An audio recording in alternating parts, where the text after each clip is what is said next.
What is going on, guys? Today we're going to be installing the long arm bolt-on kit from Rough Country. I have already had Rough Country spring shocks, all the lift kit from them, and I absolutely love their product, so I opted to go for the bolt-on kit because it is a lot easier than the weld-on kit and it should be a good one for do-it-yourself at home. As you can see, I already have my Jeep up on some stands and I have my wheels off, so that is step one, get it on some stands. Because you're going to want this axle to droop so you can start pulling off all these control arms underneath. I already got everything laid out previously, and I actually painted all this. I did not want the black control arms, I wanted to throw a little flair in there, so what I'm going to do is I'm going to start with one axle at a time, so I'm going to leave the rear hooked up, and I'm going to work on the front ones.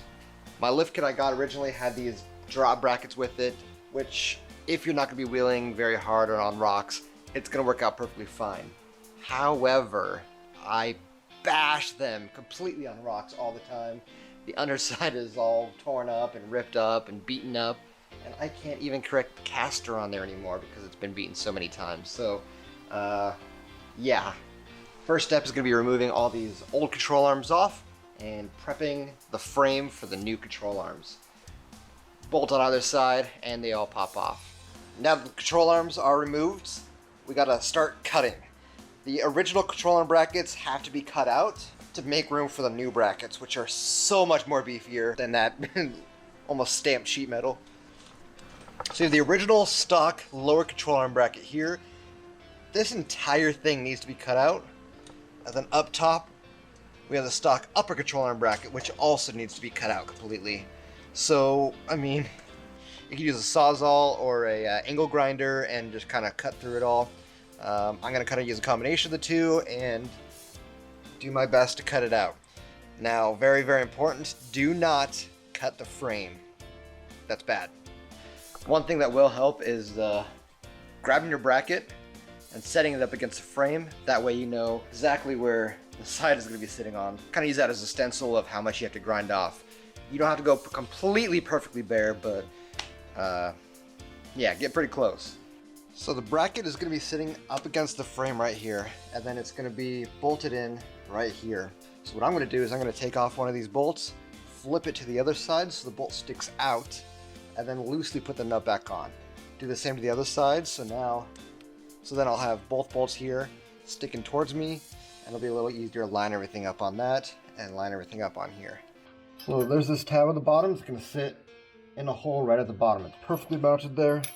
So we're just going to temporarily install this so we can start marking off where we want our holes. Now that I got this mounted up with the temporary bolts, there's going to be 4 spots you're going to have to drill into to create your holes. Basically, there's going to be 2 up top up here, and then there's 2 down here, 1 on either side of the big square. When drilling your holes, I do highly suggest getting one of these drill bits. It is a step drill bit. This one starts at 1/4 and works its way all the way up to a 1/2 inch.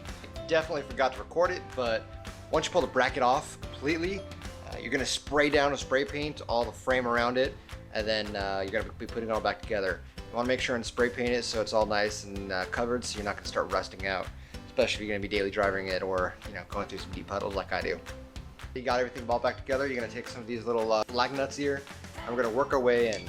This big one is a double. It's going to be one for the front of the Jeep side.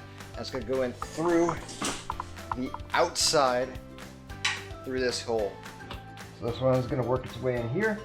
The flat side is going to be facing the inside of the Jeep. You want to thread every single bolt into this bracket before you tighten anything down. Once everything is threaded, go ahead and tighten them down to the specifications in the instructions, which say 65 foot-pounds. Jumping over the driver's side, you have a piece of exhaust that you're going to take off. It looks like a Disneyland ride of exhaust, like a loop-de-loop for some reason from factory. Courtesy Tyrell for that joke. Anyway, you're going to cut 1.5 inches per instructions from the cat towards the back of the Jeep here.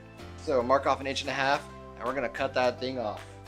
After getting that part cut, you're going to come over here and you're going to remove 2 exhaust bolts. Now, I have heard that they're a little hard to get to, and one of them definitely is. So you will be replacing this big old giant flugelhorn here with another piece of exhaust. So yeah, get rid of this guy. I have a huge tip. Put your exhaust pipe on there before you put your driver's side bracket on. I didn't do that. I got everything all hooked up. And then I went to put the exhaust on, and it does not clear if that bracket is on. So this next part is measuring out these control arms. I want to make sure, per instruction, the upper control arms in the front are 27.75 inches or 27 3/4 of an inch from center hole to center hole. Now that we've got this to the exact length that we want, it's just as simple as bolting them right back on in to the new bracket and the stock location. So the bottom one gets tightened down to 33.5 inches per the instructions.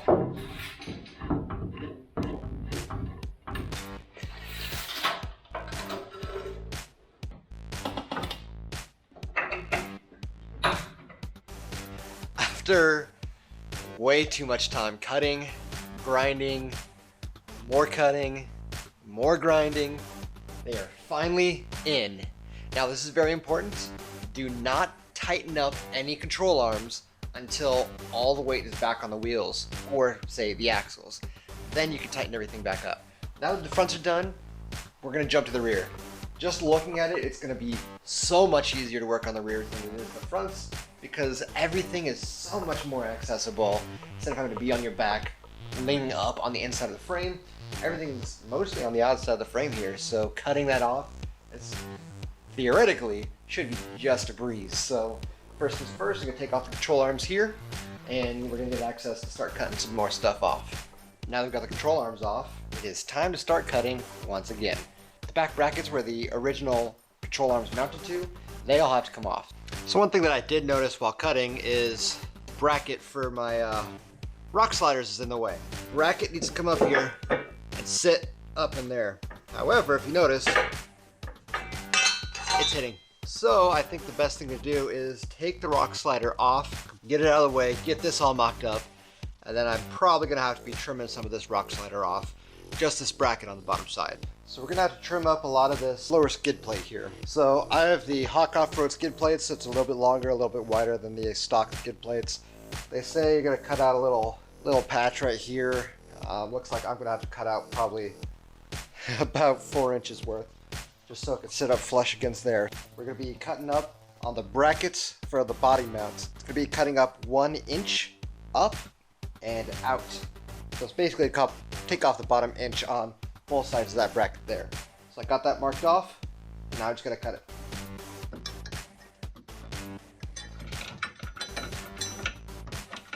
Now that the bracket is sitting up here nice and tight, we're gonna put 2 holes, one through the front and one through the rear side. You can mark the holes off. I'm actually gonna use the holes in the bracket as kind of like a drill guide, so it's gonna help out a little bit there. And the top one, that's where you're gonna need a template, which should come in your instructions. If not, then you gotta print it out. Now that I got the 3 holes drilled, it is time to spray this all down with some spray paint, so it'll protect it from rust and everything later on. So I'm gonna spray that down and then start bolting everything back up here. Okay, so that was a lot of nip and tucking. We got the rock sliders back on, clearance, so the control arm can come up and down and not hit that. And everything is up, everything is mounted in. Ooh, that's really bright. So now it's just measuring out the control arms, just like the front side, and getting them set in the rear. We got the factory hardware is gonna set in the axle side, and then the new hardware is gonna go on the frame side. There we have it. Got the passenger side done. Again, I didn't tighten everything down all the way, just got them all threaded in. So now, jump over to the driver's side and do pretty much the same thing.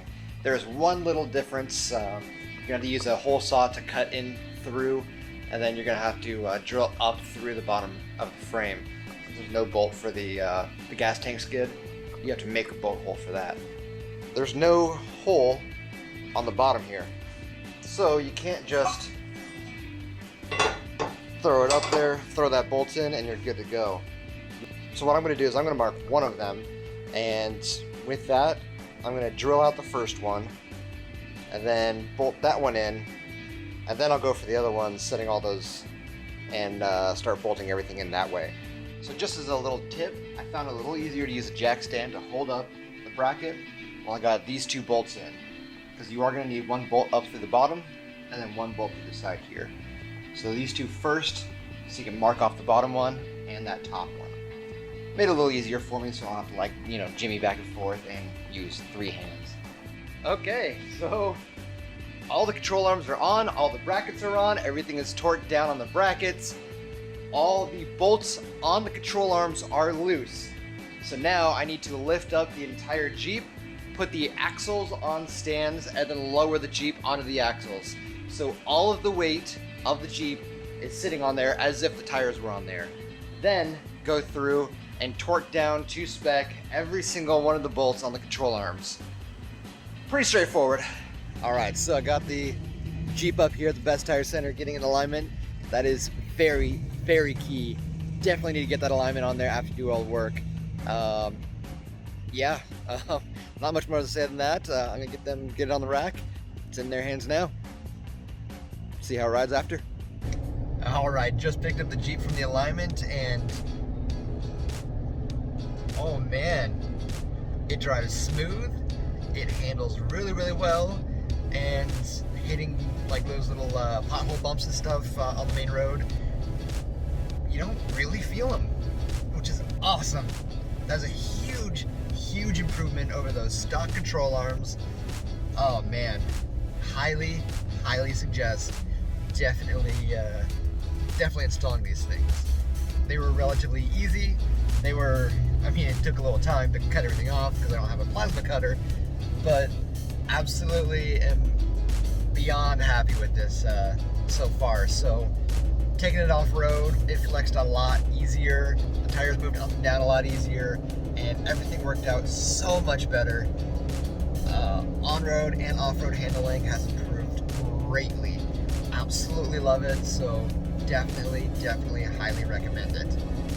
If you haven't already, please hit that like button, please hit that subscribe button, and we're going to see you guys next time.